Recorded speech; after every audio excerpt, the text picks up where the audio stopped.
You see, when I talk about these age-related illnesses, we're all aging, but we don't all come down with cardiovascular disease. We don't all come down with autoimmune disease. We don't all come down with cognitive dysfunction. We don't all come down with cancer. But the chances are we're going to come down with one of them. All right? And here we have this one drug that's able to help us holistically with our biochemistry to restore balance. You know, cannabinoids kill cancer cells in many cases. People are not aware of that. They think cancer, cannabis, anti-nausea. It's way beyond that. Really? Can you talk more about that? We have time. Would you please? There have been a number of cancers that in experimental situations, breast cancer, prostate cancer, pheochromocytoma, lymphoma, leukemia, skin cancer, a whole variety of cancers that in experimental situations, meaning in tissue culture or in animal models, you can in fact show that cannabinoids kill these cancers.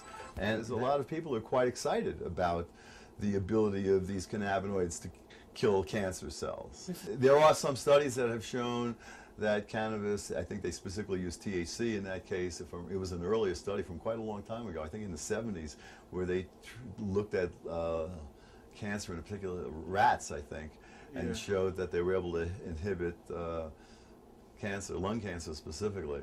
Really? In Madrid, it was a different story, not from the 70s. This was done by Manuel Guzman's group within the past less than 10 years, and what they showed there was that originally that THC, when injected into a brain tumor in mice and rats, a significant number of those animals the tumor would regress and disappear, so that you actually had survival of rats that would otherwise die. And they examined all the surrounding nerve tissue, and that was all fine, because remember, once again, cannabinoids protect nerves. So here you have such an interesting situation. This anti-cancer drug now, THC, is killing tumors and protecting the surrounding tissue. That's totally the opposite of what happens with all other chemotherapeutic approaches. So it was a result of those animal studies that they did a fairly small clinical trial, because after all, you wouldn't want too many dying people to get high, you know? I mean, that wouldn't be good for them. But they did find in this fairly small study that, if I'm remembering correctly, there was some extension of life, and also they were able to show that a particular very important biomolecule called VEGF, vascular endothelial growth factor, was it turned down. And there are other studies that have shown that cannabinoids turn down VEGF. And the reason this is interesting is this is one of the therapeutic targets that a lot of pharmaceutical companies are trying to develop drugs for.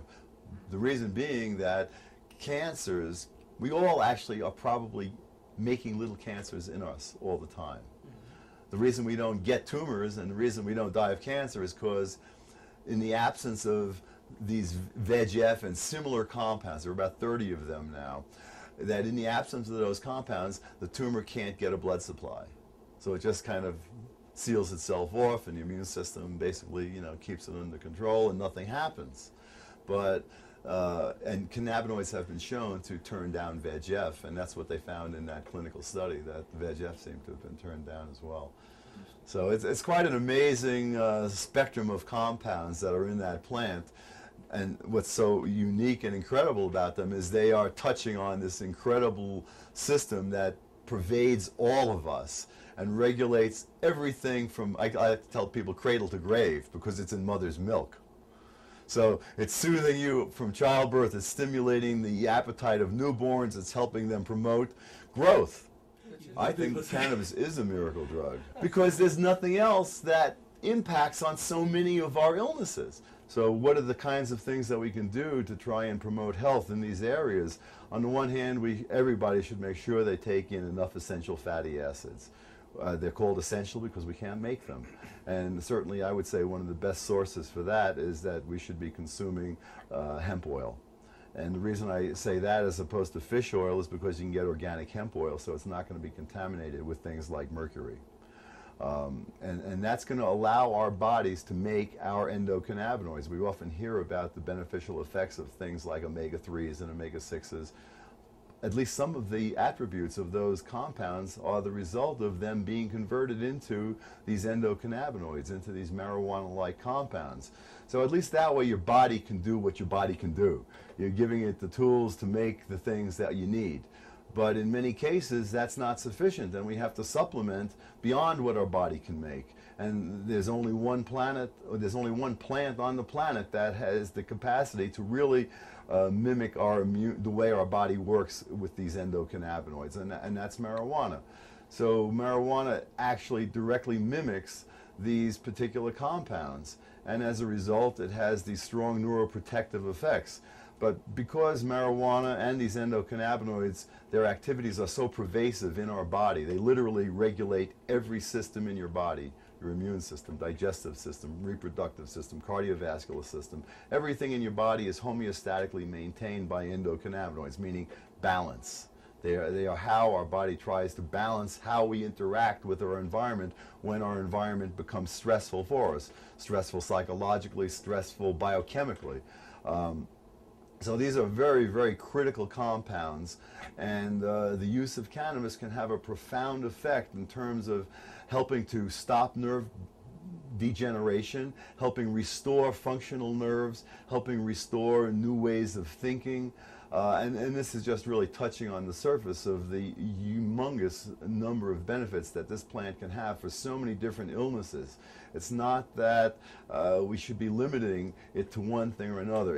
In my mind, for most age-related illnesses, and a lot of these toxin-related illnesses fall into that category in terms of how they affect our cardiovascular system and their immune system and our nervous system and cause cancer. These are all really illnesses that fit under the umbrella of age-related illnesses.